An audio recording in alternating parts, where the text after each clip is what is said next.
दोस्तों, आप सबको एक नई कहानी में स्वागत है। चलिए कहानी शुरू करते हैं। शशि परिवार की लाडली बिटिया या फिर यूं कहें कि परिवार की आन बान और जान है। जब घर में होती तो ऐसा लगता मानो घर में आसमान टूट पड़ा हो। घर में इधर उधर धमा चौकड़ी करना और खूब सारी बातें करना उसके पसंदीदा कामों में से एक था। शशि के दादाजी शशि को बहुत प्यार करते थे, लेकिन आजकल उन्हें शशि की एक चिंता और खाई जा रही थी और वो थी शशि की शादी की चिंता। बस दादाजी अब हर परिवार में शशि का ससुराल ढूंढते हैं, लेकिन शशि को शादी नाम से ही इतनी चिढ़ थी कि शादी का नाम सुनते ही वह गुस्सा होकर मुंह फुलाकर दूसरे कमरे में बैठ जाती। खैर, थोड़ी देर में उसका गुस्सा खुद ब खुद उतर जाता और वो वापस अपनी धमा चौकड़ी में व्यस्त हो जाती। काफ़ी खोजबीन के बाद भी शशि के दादाजी को कोई ऐसा परिवार नजर नहीं आया जहाँ पे अपनी लाडली बिटिया की शादी कर सके। इसीलिए दादाजी ने अपने बचपन के दोस्त से इस बारे में राय लेने का निश्चय किया। बस फिर क्या था, वो अपने दोस्त राय बहादुर से मिलने बरेली की ओर निकल पड़े। अगले दिन जब वह बरेली पहुँचे तो राय बहादुर ने स्टेशन पर ही उनके लिए गाड़ी भेज दी थी। 15 साल के बाद अपने बचपन के दोस्त से मिलने के लिए वो बड़े उतावले थे। गाड़ी धीरे धीरे राय बहादुर के घर की ओर बढ़ी।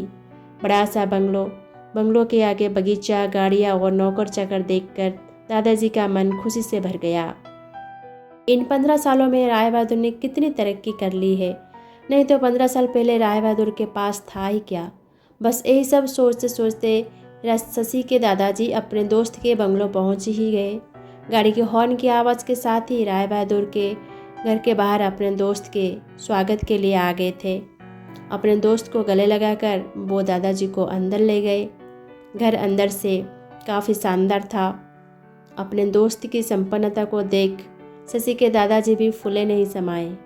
चाय नाश्ता के बाद राय बहादुर ने उनके खास दोस्त से आने का कोई खास कारण पूछा। दादाजी ने पोती की शादी के लिए एक अच्छा सा परिवार ढूंढने की काम सौंपते हुए बिटिया का फोटो राय बहादुर के हाथ में सौंप दिया। राय बहादुर भी अपने पोते विक्रम के लिए एक सुजय कन्या की तलाश में थे। तीखे नन नेक्स, चेहरे पर तेज और एक बार में ही किसी को पसंद आने वाली शशि बिटिया को फोटो में देखकर ही उन्होंने शशि को अपने घर की बहू बनाने का फैसला कर लिया। राय बहादुर इतना सोच ही रहे थे कि इतने में उनका पोता विक्रम आ गया। विक्रम ने दादाजी के पैर छुए और हालचाल पूछने के बाद ऑफिस की ओर निकल गया। विक्रम के जाने के बाद राय बहादुर ने अपने दोस्त से विक्रम और शशि के संबंध के लिए पेशकश की। शशि के दादाजी को लगा जैसे राय बहादुर ने उनके मुंह की बात छीन ली हो। खैर, प्रसन्नता से विदा लेकर अपने घर आने का कहकर दादाजी अपने घर की ओर निकल गए। विक्रम को शशि बहुत पसंद थी, लेकिन विक्रम की माँ विक्रम की शादी अपने से ही बड़े घर में कराना चाहती थी। लेकिन विक्रम के मनाने पर वह मान गई और तय समय पर विक्रम और शशि की शादी हो गई। ससुराल में शशि की ही उम्र की एक ननद थी, नैना।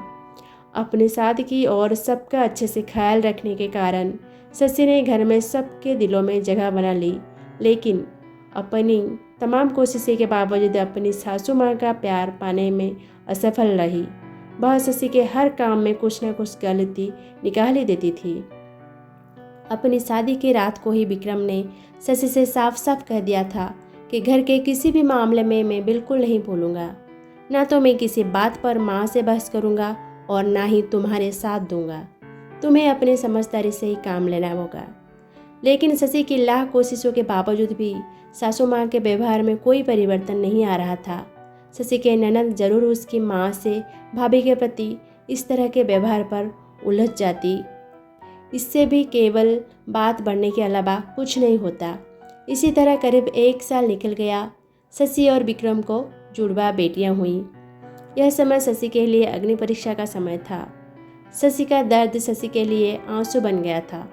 ससुराल में शशि को संभालने वाला कोई नहीं था और विक्रम शशि को अपने मायके भेजने के लिए पहले ही मना कर दिया था। एक दिन नैना कॉलेज से आई तो उसने सभी को कॉलेज के सालाना कार्यक्रम में आने के लिए कहा और यह भी कहा कि कॉलेज में उसकी भी 2 प्रस्तुतियां हैं, इसलिए आप सभी का चलना बहुत ज़रूरी है। खैर, ना चाहते हुए भी शशि को अपनी दोनों जुड़वा बेटियों के साथ नैना के कॉलेज जाना पड़ा। कार्यक्रम की शुरुआत में गीत संगीत की कई प्रस्तुतियाँ हुई। उसके बाद मॉडलिंग राउंड शुरू हुई। दर्शकों ने तालियों के साथ सभी का उत्साहवर्धन किया। मॉडलिंग में नैना ने भी हिस्सा लिया था। आखिर राउंड में नैना के साथ 4 और लड़कियों की सिलेक्शन हुई, जहां सभी से जज द्वारा एक एक सवाल पूछकर विजेता घोषित करना था। सवाल जवाब का दौर शुरू हुआ। इसी कड़ी में जज साहिबा ने नैना से सवाल पूछा, अगर घर में तुम्हारी माँ और भाभी में से किसी एक का साथ देना पड़े तो तुम किसका साथ दोगी? पूरी सदन में खामोशी छाई गई थी। सभी नैना के जवाब की प्रतीक्षा कर रहे थे। तभी नैना ने थोड़ा आगे बढ़कर कहा, अगर भाभी सही हो तो मैं अपनी भाभी का साथ दूंगी। जज साहिबा ने आगे पूछा, क्यों? नैना ने जवाब दिया, क्योंकि मुझे भी कल किसी की भाभी बनना है। जवाब सुनते ही पूरे सदन में तालियां गूंज उठी। सभी नैना की सोच और उसके सटीक जवाब की प्रशंसा कर रहे थे। नैना को विजेता घोषित किया गया। पुरस्कार लेने से पहले नैना ने सभी से कुछ कहने के लिए माइक थामते हुए कहा, हर बेटी अपनी माँ से बहुत प्यार करती है और माँ भी अपनी बेटी के दिल के सबसे करीब होती है। इसी तरह हमारे घर की बहुएं भी तो किसी की बेटियाँ हैं। आज हम किसी की बेटियाँ हैं, कल से किसी की भाभियाँ और बहुएं बनेंगी। अगर कल से हमें कुछ दुख हुआ तो हमारी माँ को भी दुख होगा, और इसी तरह हमारे घर की बहू को दुख हुआ तो उनकी माँ को भी दुख पहुँचेगा। और इस दुनिया में किसी भी इंसान को किसी की भी माँ को दुख पहुँचाने का कोई हक नहीं है। इसलिए हर सास अपनी बहू को अपनी बेटी समझे तो आगे चलकर उनकी बेटी भी खुश रहेगी।